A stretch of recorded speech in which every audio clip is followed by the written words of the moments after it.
a Páscoa.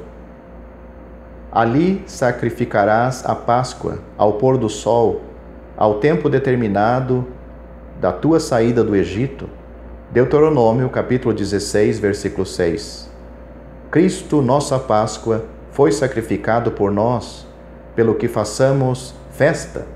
1 Coríntios, capítulo 5, versículos 7 a 8. A Páscoa era a primeira das solenidades de Jeová, celebrada no 14º dia do primeiro mês, o mês de Abib. Deuteronômio, capítulo 16, versículo 1. Era o grande memorial da redenção e libertação do Egito, mantido através dos anos. Do seu significado não resta dúvida, pois o comentário do Espírito é: Cristo, nossa Páscoa, foi sacrificado por nós. 1 Coríntios capítulo 5, versículo 7. O cordeiro pascal era um tipo de Cristo. Cada vez que era sacrificado, isto apontava para frente, para aquele que havia de vir, o Cordeiro de Deus, através de cuja morte expiatória o pecado seria apagado e pecadores crentes seriam trazidos para perto de Deus. Quando a Páscoa foi inicialmente dada a Israel, os israelitas eram escravos de Faraó, servindo aos deuses do Egito, logo eram dignos de juízo, mas, por graça, o golpe foi desviado e passou por cima. A garantia divina tinha sido dada: vendo eu sangue, passarei por cima de vós. Êxodo capítulo 12, versículo 13. Aquele sangue era o sangue do cordeiro inocente.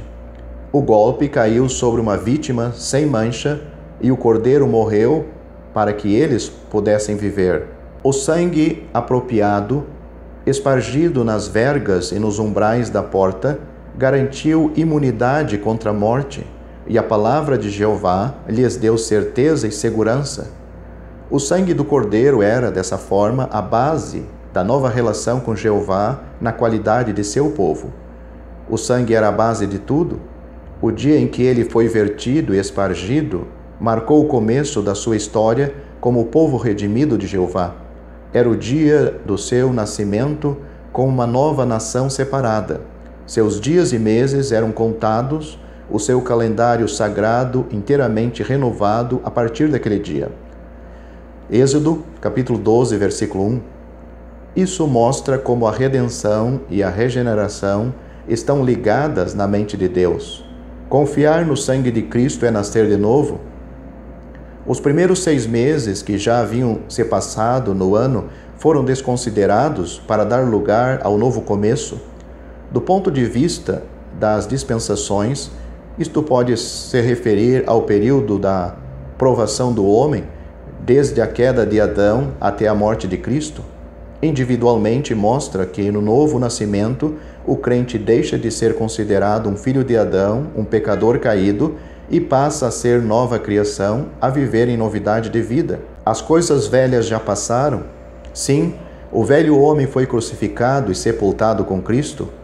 O crente agora, comprado por Deus e nascido de Deus, vive para Deus.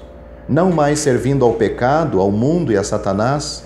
Coletivamente, a Igreja, como corpo de Cristo e como morada de Deus em espírito, passou a existir a partir da cruz. Atos capítulo 2. Sem a morte de Cristo e sem a fé naquele que morreu, sem a pessoa e a obra de Cristo, não há verdadeira cristandade na terra, e nenhum direito ao céu no porvir.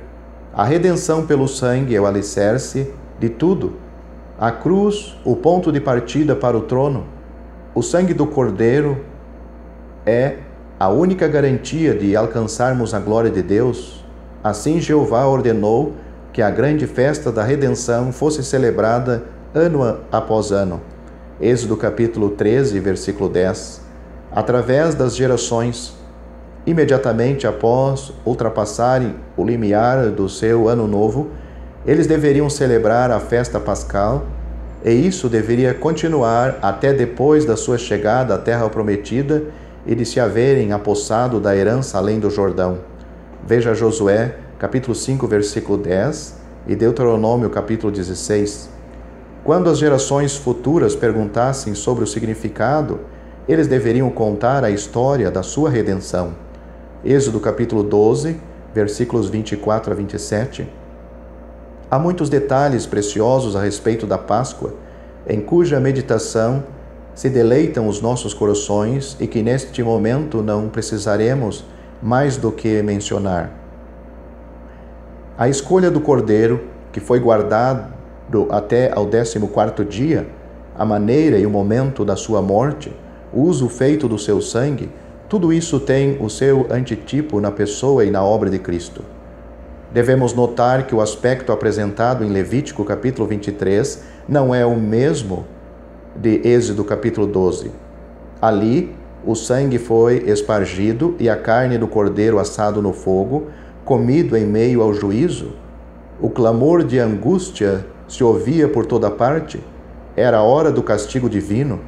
Eles comeram do cordeiro, tendo os seus lombos cingidos e alparcas nos pés, prontos para partir.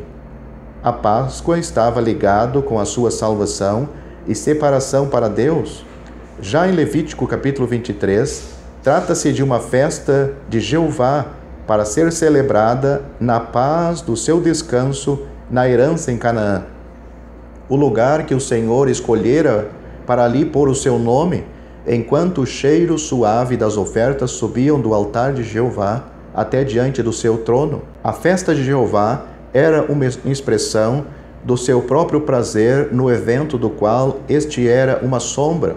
E o povo de Deus ali estava reunido para compartilhar desse prazer na sua presença. Que pensamento maravilhoso este! Jeová celebrando uma festa em antecipação à morte de Cristo. Isso ultrapassa o limite dos nossos pensamentos. Não podemos compreender o que esta morte era na sua totalidade para ele. Nenhum santo ou anjo, ninguém jamais saberá. Houve comunicação entre o Gólgota e os mais altos céus, que são e serão sempre desconhecidas do homem. O agonizante sofredor era o único filho de Jeová. Aquela vítima obediente e submissa era o Cordeiro de Deus. Aquele coração terno, comovido, era o único sobre a terra, cujas batidas estavam em compasso com aquelas do coração de Deus. Mesmo nos momentos mais negros da sua profunda dor, ele confiou no seu Deus. Ele foi obediente até a morte e morte de cruz, e isto num mundo onde a desobediência a Deus reina suprema. Aquela obediência perfeita até a morte, aquela entrega total, aquela devoção inabalável, era como um cheiro suave para Deus. A cruz foi uma festa para Jeová, devolvendo a ele mais do que o pecado lhe havia roubado. Oh, sim, bendito seja Deus! Foi naquela morte do perfeito e imaculado Cordeiro que todos os desejos de Deus foram satisfeitos. É dali que provém eterna salvação para todo o seu povo. O Senhor Jesus honrou o dia da Páscoa pela sua morte e cumpriu o tipo em todos os mínimos detalhes. O cordeiro era morto à tarde, ou literalmente entre as duas tardes. Veja Êxodo capítulo 12, versículo 6, ao pôr do sol, Deuteronômio capítulo 16, versículo 6, na hora em que um dia se fundia no próximo, pois o dia dos judeus é contado de um poente até o próximo. O nosso bendito Senhor celebrou a Páscoa com seus discípulos nas primeiras horas do 14º dia, depois do crepúsculo. Era noite quando Judas deixou o aposento. O restante daquela noite foi passado no Getsêmani. Muito cedo pela manhã, ele foi trazido perante o Sinédrio, levado de Caifás para Pilatos e, enfim, para o Gólgota. Trevas cobriram a terra desde a hora sexta até a hora nona, e a hora nona, 3 horas da tarde, ainda no 14º dia, morreu o Cordeiro de Deus. Assim, foi cumprida a Escritura e concluída a grande obra que seria a base da conduta divina em relação aos homens, em graça e também em juízo. Os céus serão repletos de adoradores redimidos, e cada um reconhecerá que seu único direito de estar ali é devido ao sangue do Cordeiro, e a ele renderá seu grato louvor.